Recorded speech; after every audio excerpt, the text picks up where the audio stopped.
அஸ்ஸலாமு அலைக்கும் வரமத்துல்லாஹி வபரகாத்துஹு.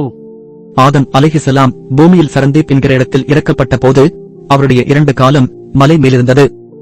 அவருடைய தலை வானத்தை தட்டியிருந்தது.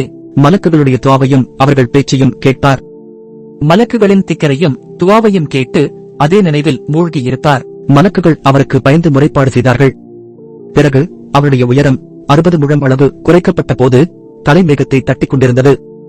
மறுபடியும் குறைக்கப்பட்டது. அவருடைய பிள்ளைகளுக்கும் அதனால் உயரம் குறைக்கப்பட்டது.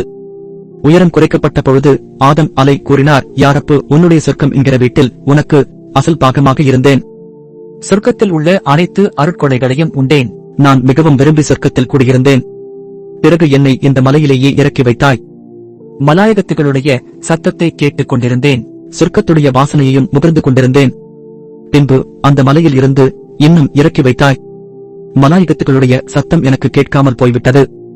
சொர்க்கத்துடைய வாசனையும் எனக்கு இல்லாமல் போய்விட்டது என்று சொன்னார்.